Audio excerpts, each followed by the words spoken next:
Genetic defect मतलब बचपन में पैदा होते वक्त एक डिफेक्ट हो गया, राइट, और वो डिफेक्ट होने के बाद वो भी ठीक हो जाए तो ये एक बड़ी बात है, राइट। तो मैंने ऐसा ही एक केस देखा, आपके साथ मैं शेयर करना चाहूँगा एक केस, that is called atrial septic defect, right, ASD। ASD क्या होता है?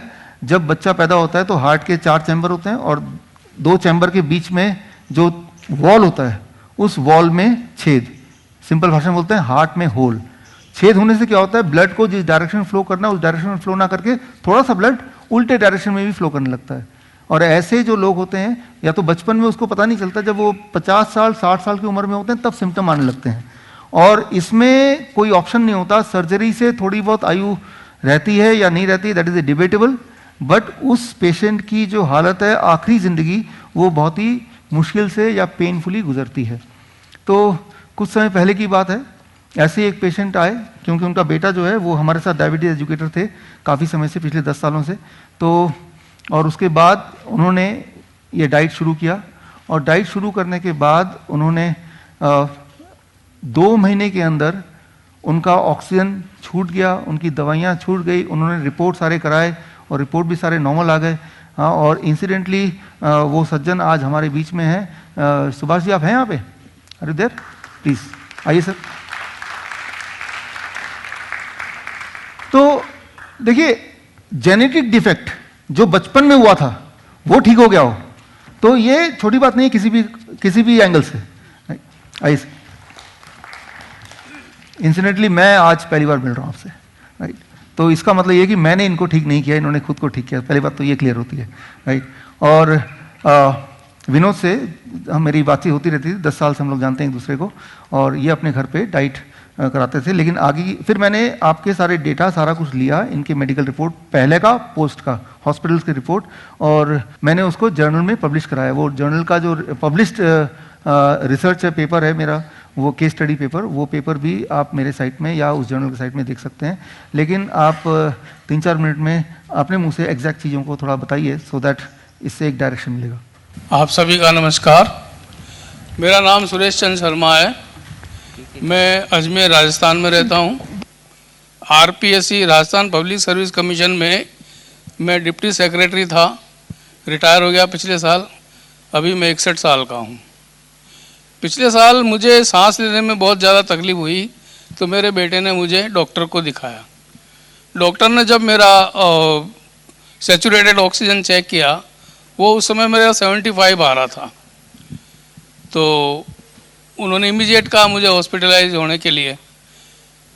हमारे पास कोई ऑप्शन नहीं था, हॉस्पिटल ले गए मुझे। पहले तो अजमेर का बड़ा फेमस अस्पताल है मित्तल हॉस्पिटल, वहाँ दिखाया। उन्होंने मुझे आर्टिफिशियल ऑक्सीजन इनहेल की और मेरे टेस्ट हुए, इकोकार्डियोग्राफी और भी कई सारे 10-20 तरह के टेस्ट। बाद में मैं JLN हॉस्पिटल में एडमिट हुआ और वहाँ भी कंटिन्यूसली 24 घंटे ऑक्सीजन पर ही रहना पड़ता था मुझे। उसके बाद में डॉक्टर ने कहा देयर इज़ नो ऑप्शन, ये 15 दिन से ज़्यादा नहीं जी पाएंगे क्योंकि इनका हार्ट में छेद है, ASD हार्ट में छेद है और वो इस स्टेज पर है कि ऑपरेशन होने लायक नहीं है। तो काफ़ी परेशान हो गया मैं। मेरे बेटे ने वो सारी मेडिकल रिपोर्ट्स अहमदाबाद के बड़े हॉस्पिटल में चेक करने के लिए भेजी। वहाँ खुद गए तो उन्होंने कहा भाई इसका सर्जरी ही एकमात्र इलाज है, और चूंकि ये केस बड़ा क्रिटिकल है अब सर्जरी भी नहीं हो सकती, अब तो इनको बस हॉस्पिटल ले जाओ, वहाँ 24 आवर ऑक्सीजन पर रखेंगे और जितना समय निकल सकता है निकल जाएगा। उसके बाद में मेरे बेटे ने डॉक्टर विष्णु राज चौधरी सर से बात की। उन्होंने मेरे सारी मेडिकल रिपोर्ट्स देखी, फाइल देखी। फिर उन्होंने मेरे को कहा कि जो एक डाइट चार्ट है वो सजेस्ट किया। मेरे पास और कोई ऑप्शन था नहीं। सर्जरी डॉक्टर कार्डियोथोरेसिक सर्जन ही करने से मना कर रहे हैं और मैं कराना भी नहीं चाहता था। डॉक्टर एक ही बात बोल रहे हैं 99% रिस्की मामला ऑपरेशन का, और फिर मेरे पास और कोई ऑप्शन था नहीं तो मैंने वो डाइट चार्ट ही लेना शुरू किया। चमत्कारिक रूप से मेरे को ठीक होना मैं महसूस किया। करीब 7 दिन बाद तो मैं हॉस्पिटल से रिलीज़ हो गया, और रिलीज़ होने के बाद ये डाइट चार्ट कंटिन्यूसली लेता रहा। सुबह जूस और जैसा जैसा डॉक्टर साहब ने सजेस्ट किया उस चार्ट को फॉलो अप करता रहा, और लगभग 2 महीने 3 महीने में छुट्टियों पर रहा। कंटिन्यूसली इस चार्ट को लिया। उसमें मेरे सभी घर वालों का मुझे सहयोग था कि टाइम पर मुझे जूस देना और सैलेड्स देना और जो भी चीज़ उन्होंने सजेस्ट की है वो देना। वो लेते लेते मेरे को ऑक्सीजन लेने की जो ज़रूरत कम हुई, क्योंकि हॉस्पिटल से रिलीज़ होते ही घर पे मेरे पास ऑक्सीजन सिलेंडर थे, और कंटिन्यूसली मतलब एक बड़ा सिलेंडर है जो 17 घंटे ही काम करता था, तो हर दूसरे तीसरे दिन एक बड़ा सिलेंडर आता था। फिर धीरे धीरे मेरा ऑक्सीजन लेना कम हुआ, और करीबन 1 महीने के अंदर अंदर तो मुझे ऑक्सीजन लेने की ज़रूरत ही नहीं रही। उसके बाद मैं पहले ऐसा हमारी हालत थी कि 10 कदम में चलता हूँ सांस फूल जाती थी, सीढ़ियाँ चढ़ना तो बहुत मुश्किल था मेरे लिए।